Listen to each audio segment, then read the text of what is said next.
Welcome and thank you for joining me. This is Laurie of Laurie's Heirloom Sewing. So as you can see, I'm still cutting fabric for the 100 Mask Challenge.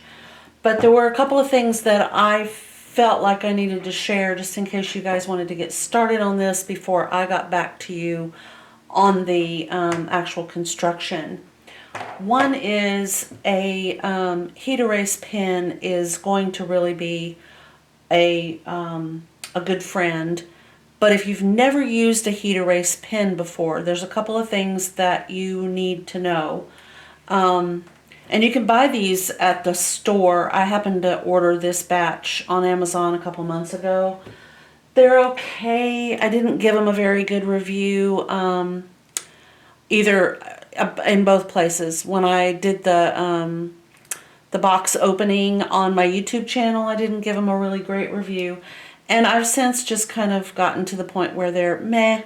There is a brand, I think it's Pentel or Pilot, called Friction. And that is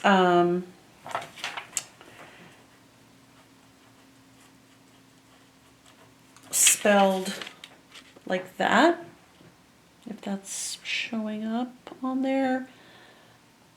Okay. I think it's on there. Yeah. So now I'm going to hit it with my iron and I'll show you exactly what happens. I'll have to do it over here. Boom. Now it's gone.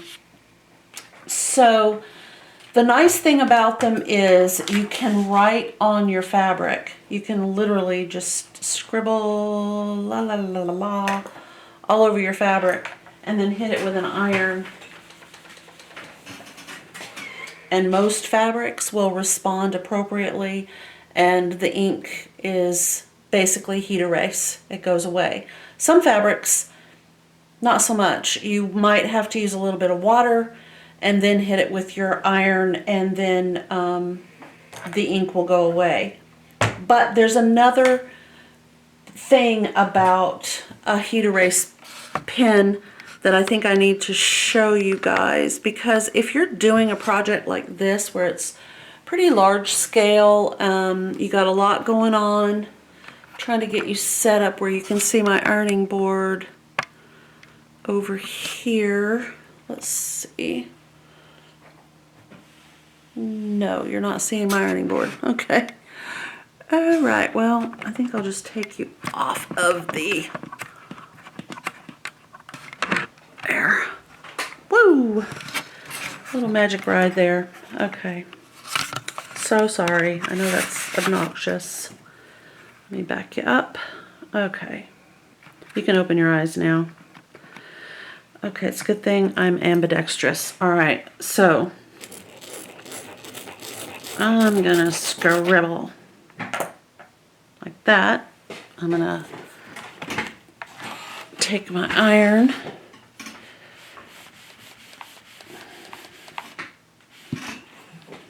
As you can see, the ink has disappeared. While it's still hot, as you can see, I can't draw on it.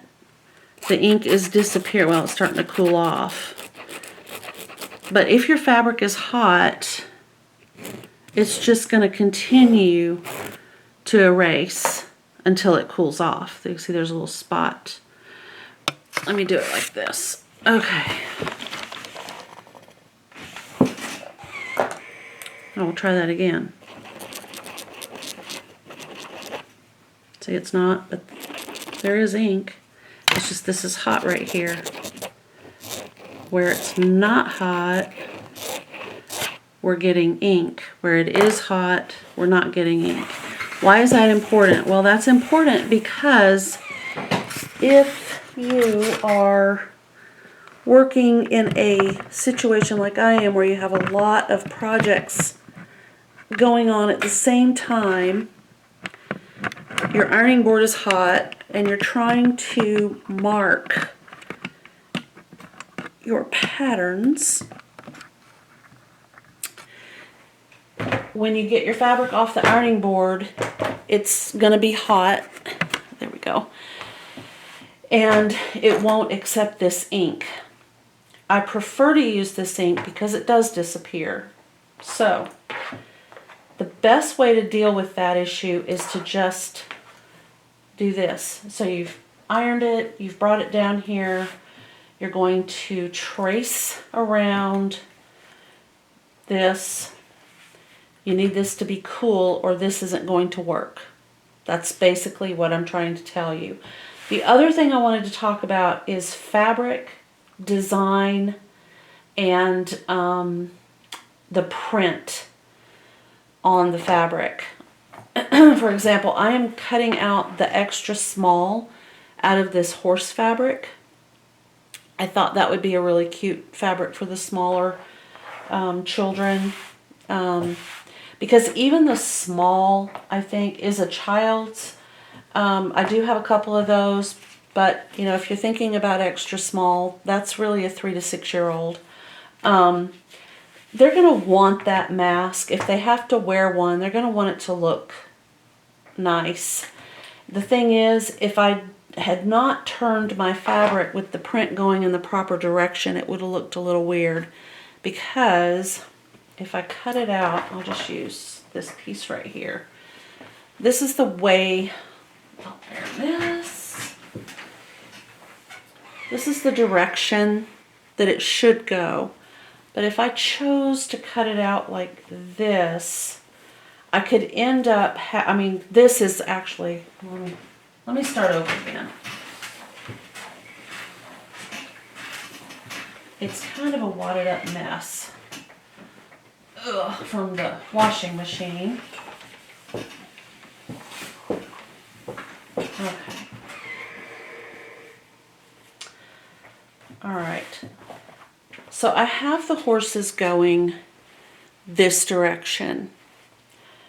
If I fold the fabric this way and cut the mask out so that it would be on the face this way, they're not really running the right direction. I think you can see what I'm talking about. They're kind of like running up the face, running down the face, whereas in this direction, they're actually going the proper way that an actual horse would be going if you were looking at it. So that's why you need to be aware of the direction of your print.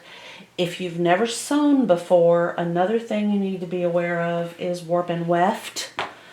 So there's a little bit of stretch on the warp going this way. There's very little stretch on the weft going this way. It's just not as stretchy. This warp direction, you get a little bit more stretch. Weft direction, you can't stretch it. But if you cut it on the bias, there's a lot of stretch. So when you're cutting out your fabric, just try to remember that if you want the proper fit, you need to go either warp or weft. Weft, no stretch. Warp, stretch. So from selvage, this is the selvage. From selvage to selvage, you're going to have some of that give. From cut edge to cut edge, you're not going to have any give. It's just not. With a cotton print. And then with the bias, which is the 45-degree angle, which is where the warp and the weft are going to be at an angle, there's a lot of stretch. So that probably wouldn't work well for a mask, I wouldn't think. You'd want a little bit less stretch. Okay, so next, I have cut out large, or largest, as I've decided to term that. I think this is a largest right here. No, this is a medium. Okay. So we have some mediums, we have some largest, we have some smalls. I don't think I got to the extra small yet. I might have, but I don't think so.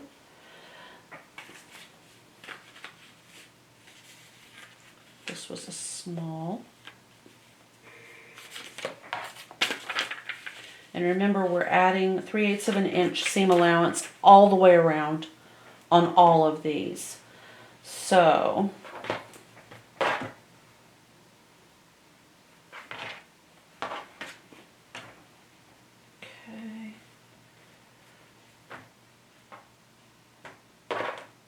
Now, as long as you have two pieces of fabric that are the same size, it really doesn't matter if it's a small, medium, or large. You don't want to try to put a large piece of fabric with a small piece of fabric. That's just not going to work.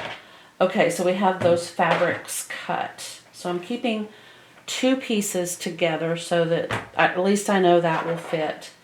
And now I'm going to cut out the interior, the lining. And I'm using the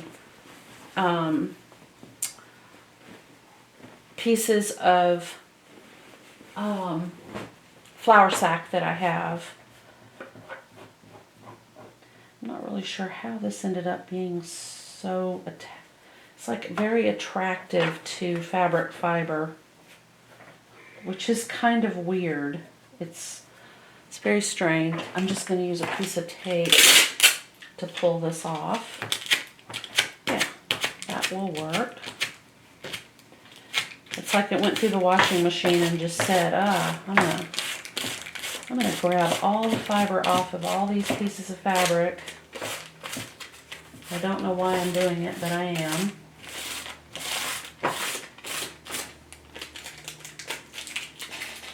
Okay, and try to remember too that we are going to be washing again. We get these put together and then they go through the washing machine again before we deliver them. Okay.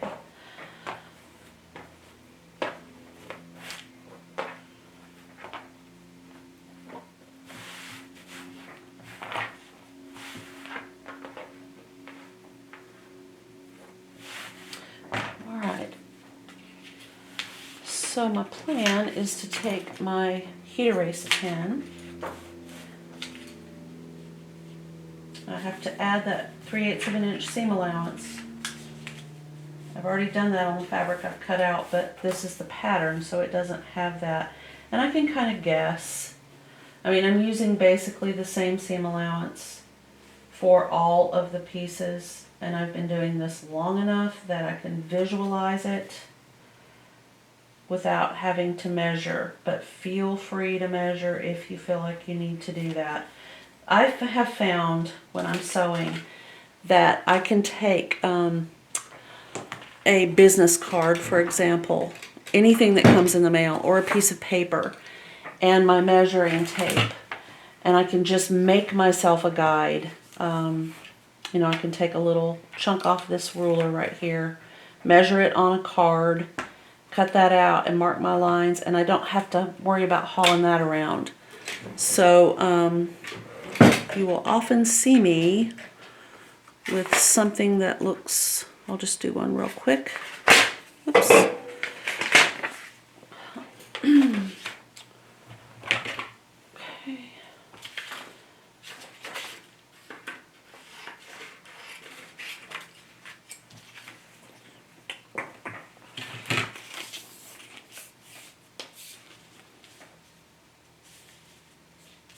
The fun thing about using a piece of paper is that you can go side to side. That's amazing because it doesn't have a stretch and you get a little bit more out of it. Okay, draw a line, draw a line. Oh, and by the way, if you're new to sewing, a little interesting thing that you might not be aware of is that these rulers are made of fiberglass. I bet you thought they were made out of plastic, or they were made out of plastic-like substance. But they are made out of fiberglass, and they are heat resistant. They're not heat proof. You can't iron on it.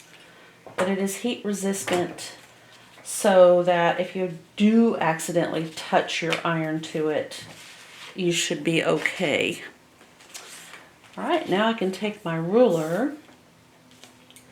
Whoa! And I don't have to have, you know, 1, 2, 3, 4. I can just use this, even though I know it's... Alright, so at the 49, now if I go to 50, I can put a little dot there. 51, put a dot there. 52, 53, 54, 55. Okay. Then I can I usually have a business card that I can use. They're very strong, sturdy items. Draw a line. Draw a line. Just draw a line. Now this, of course, is heat erase, so if I do hit this with my iron, I'm in trouble because it will vanish. But there's my little guide if I need it, right? And then you can fill in if you need to, you know, where half is, where 3/8 is, where 5/8 is. But you don't have to carry this around, so you just have this little guide that you can use. That's my tip of the day. Okay, second thing, I'm gonna go ahead, trace around.